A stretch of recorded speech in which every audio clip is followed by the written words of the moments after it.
Kelanchal times, हर खबर पर हमारी नजर।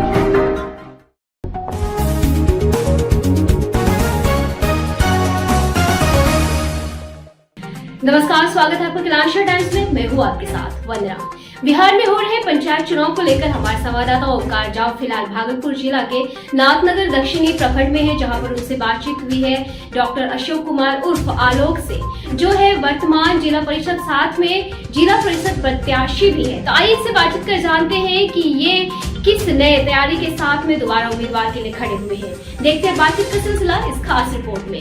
नमस्कार, आप देख रहे हैं केलांचल टाइम्स। मैं हूं ओमकार झा। बिहार में गांव की सरकार चुनने का वक्त है। कई चरणों का मतदान हो गया है और कई चरण का मतदान बाकी है। जहां जहां मतदान हुआ है वहां पे लोगों ने अपने गांव की सरकार भी बना ली है। इसी तरह मैं भागलपुर के नाथनगर प्रखंड में हूं। मैं यहाँ के नूरपुर पंचायत से एक जिला परिषद प्रत्याशी है डॉक्टर अशोक कुमार उर्फ आलोक जी। इन्हीं से बात करते हैं कि ये वर्तमान में जिला परिषद भी हैं, इनका कार्यकाल कैसा रहा और इस बार फिर चुनावी मैदान में इनका चुनाव प्रचार कैसा चलता है, इन्हीं से जानते हैं। सर, केलांचल टाइम्स में जुड़ने के लिए आपका बहुत बहुत धन्यवाद। आप पिछले 5 वर्ष में जिला परिषद के इसमें रहे, आपका कार्यकाल कैसा रहा? मैं समझता हूं कि मेरे कार्यकाल के विषय में अगर मेरे क्षेत्र की जनता से पूछा जाए, या मैं समझता हूं कि नाथनगर प्रखंड की जनता से पूछा जाए तो बहुत बेहतर रहेगा। और जहां तक मेरी बात है तो मैंने दिन रात मेहनत और लगन से, ईमानदारी से प्रयास किया है। जनता के हर सुख में और हर दुख में शामिल होने का प्रयास किया है और जनता को एक समान देखा और उन्हें मैंने सम्मान दिया।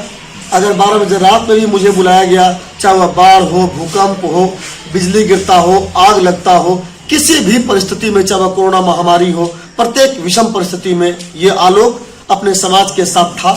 मुझे ऐसा लगता है और मैं यही प्रयास दिन रात करता हूँ। आपके द्वारा इस 5 साल में क्या क्या काम किया गया? मेरे द्वारा एक्चुअली मेरे द्वारा से मतलब हो जाता है कि मैं अकेला व्यक्ति हूँ। नहीं, तो पूरे समाज को लेके आप चल रहे हैं। बिल्कुल, तो हम समाज की बात कर रहे हैं, तो इसमें क्या क्या काम किया गया? इसमें कई इसको भागों में बांटा जाएगा जी। सबसे पहले तो मुझे लोगों ने जिला परिषद बनाया।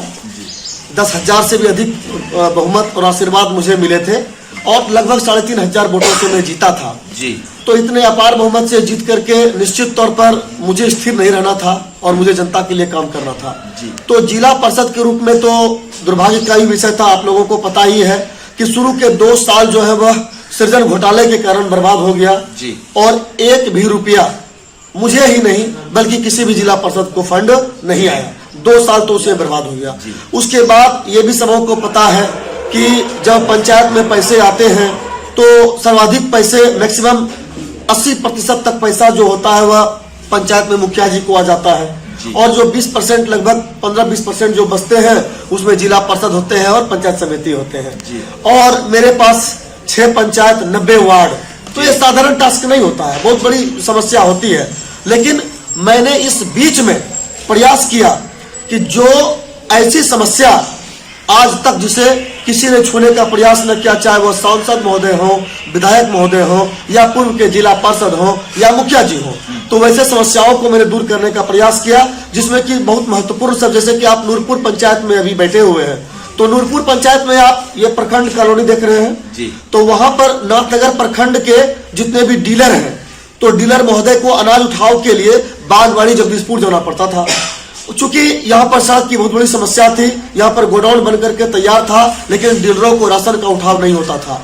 मैंने अपने एक मुश्त राशि का, लगभग 7 लाख 8 लाख रुपये राशि का मैंने वहां पर सड़क बनाया, ताकि स्कूल तक, बच्चों के लिए मध्य विद्यालय है तो स्कूल तक पहुंच हो, अस्पताल तक पहुंच हो और ठाकुरवाड़ी तक पहुंच हो और गोडाउन तक पहुंच हो।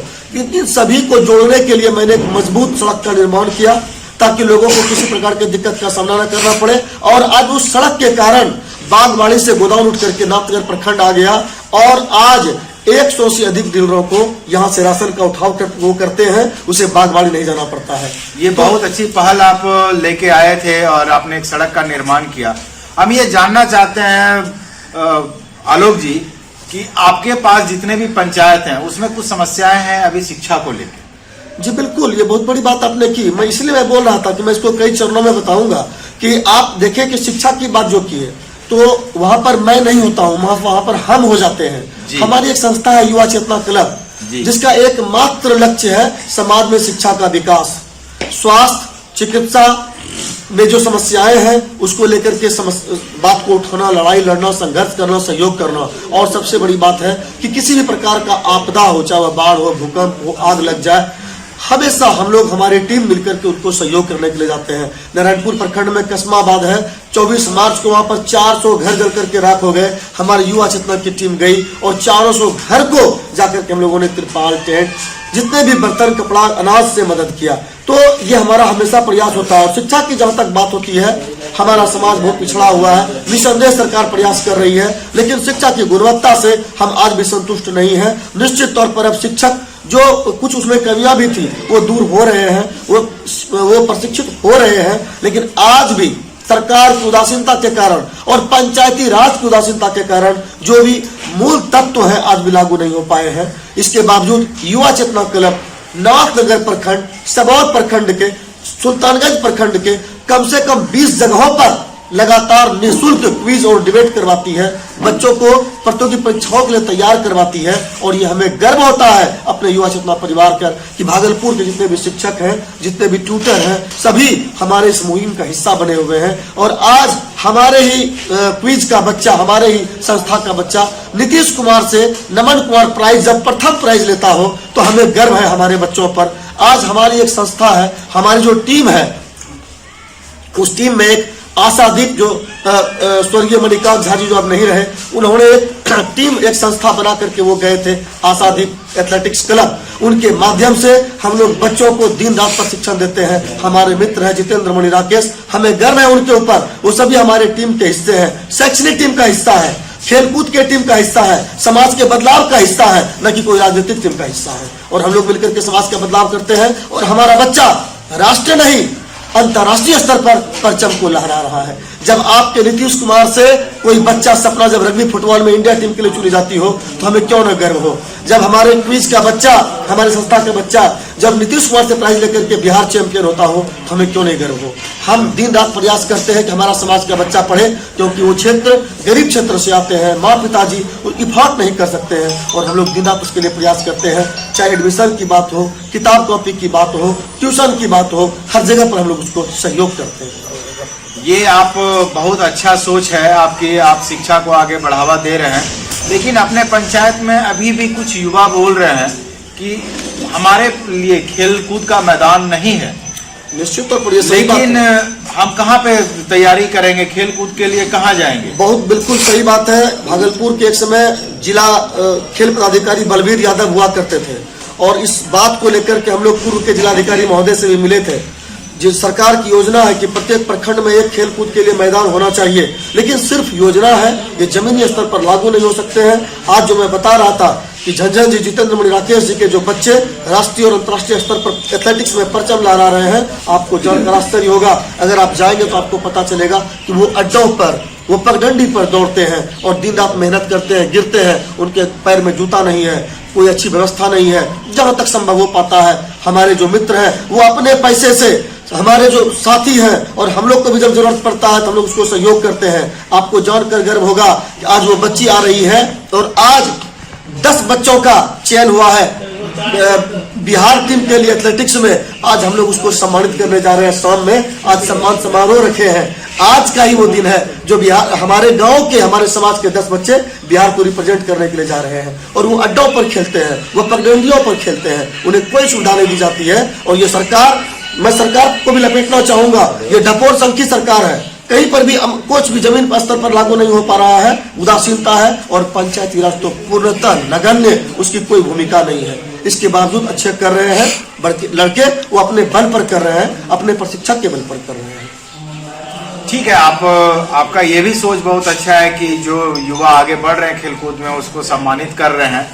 लेकिन आप जिला परिषद के रूप में रहे हैं 5 साल, आप कौन सा ऐसा काम जो नहीं कर पाए जिसका आपको मलाल है इस बार आपको पंचायत की जनता जिताती है तो वो काम करेंगे? ये पंचायती राज चुनाव जो होते हैं, ये महात्मा गांधी जी की जो सपना था, लोकल सेल्फ गवर्नमेंट, ये जो स्थानीय स्वशासन की जो उनका जो सपना था, या जो हमारे संविधान का जो मूल तत्व है, जो नीति निर्देशक तत्व है, उसमें जो यह बताया गया है पंचायती राज, ये बहुत सुंदर सपना है, ग्राम स्वराज का सपना। अगर इसको सही तरीके से लागू कर दिया जाए तो हमारा समाज, हमारा पंचायत स्वर्ग बन जाएगा और किसी भी बड़े वो विधायक जी हो, सांसद जी हो, किसी की कोई आवश्यकता मतलब पड़ेगी, लेकिन उतना जरूरी नहीं पड़ जाएगा। लेकिन ये आज भी लागू नहीं है। हमको सबसे बड़ा दुख है कि मैंने सोचा था कि प्रत्येक पदाधिकारी को गांव ले जाऊंगा, गांव में बैठक कराऊंगा और वहीं पर समाज की समस्याओं को सुना जाएगा, चाहे वह किसान की समस्या हो, मजदूर की समस्या हो,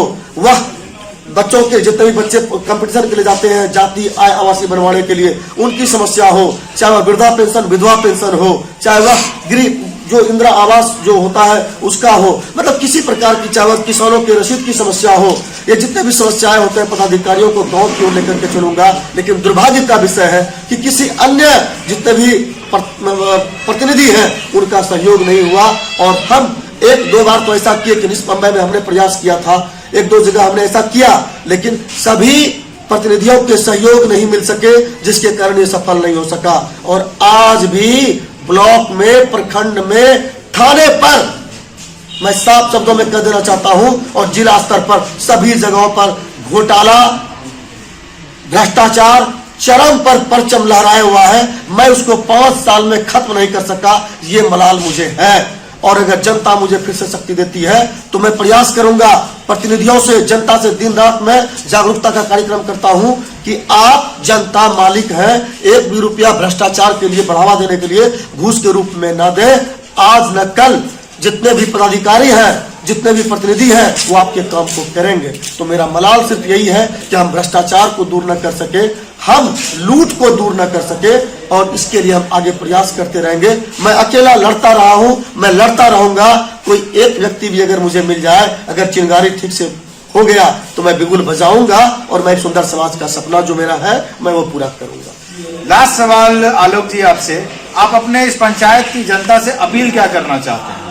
मैं इस पंचायत की जनता से ही नहीं, मतलब जितने भी जगहों पर चुनाव अभी बाकी है और पूर्व में मैंने अपील किया है कि आप वैसे व्यक्ति का चुनाव करें जो आपके सुख में और दुख में शामिल होता हो, जो आपको सम्मान देता हो, जो आपके बराबर की नजर से देखता हो, जो वास्तव में प्रतिनिधि हो और वह आपको, जनता जो होते हैं वो मालिक होते हैं, आपको मालिक समझता हो और प्रतिनिधि अपने आप को सेवक समझता हो। वैसे ही प्रतिनिधि को चुनिए, वैसे प्रत्याशी को चुनिए जो आपकी बातों को प्रखंड पदाधिकारी, जिला पदाधिकारी के पास जाकर के रख सके, जो आपके हक और हकूक की लड़ाई लड़ सके, जो जनता गरीब और बीच में अंतर न करे, जो नीचे और ऊपर के दर्जे में अंतर न करे, सबों को एक समान समझे, ऐसे प्रत्याशी को वोट दें। जो सबसे बेहतर प्रत्याशी हो उसे वोट दें। आलोक अगर आपकी नजर में बेहतर लगता हो तो आलोक को वोट दें, अन्यथा उससे बेहतर कोई दूसरा इंसान लगता हो आप उसे वोट दें, आलोक को भूल जाए। मैं यही प्रार्थना आपके केलांचल न्यूज के माध्यम से करता हूं कि जो सबसे बेहतर प्रत्याशी हो आप उसे वोट दें। एक स्वच्छ, एक शिक्षित और सुंदर समाज का निर्माण करें। बहुत बहुत धन्यवाद। क्या नाम है सर आपका? डॉक्टर अशोक कुमार आलोक। डॉक्टर अशोक कुमार आलोक, जिला परिषद प्रत्याशी। जी बिल्कुल। चुनाव चिन्ह क्या है आपका? मेरा चुनाव चिन्ह चक्की छाप है, जिसे जाता भी कहते हैं, और कहा गया है पत्थर पूजे हरी मिले तो मैं पूजू पहाड़, ताके से चाकी भली कूट खाए संसार। तो मैं वो चक्की है जिससे कि कूट करके संसार खाती है, यही मेरा क्रम संख्या क्या है? 1 नंबर पर है, सबसे ऊपर 1 नंबर, नाथनगर दक्षिणी। नाथनगर दक्षिणी, क्षेत्र संख्या 15। फिलहाल बने रहें केलांचल टाइम्स के साथ। धन्यवाद। अरे ठीक हो भैया, ऐसे वीडियो देखे जा रहे हो तनिका सब्सक्राइब कर लो और हाँ घंटा का बटन जरूर दबाना, तब हमारे वीडियो का नोटिफिकेशन सबसे पहले मिलेगा। यहाँ वहाँ का देखा तो हम तो क्या ही कहते हैं, जल्दी दबाओ।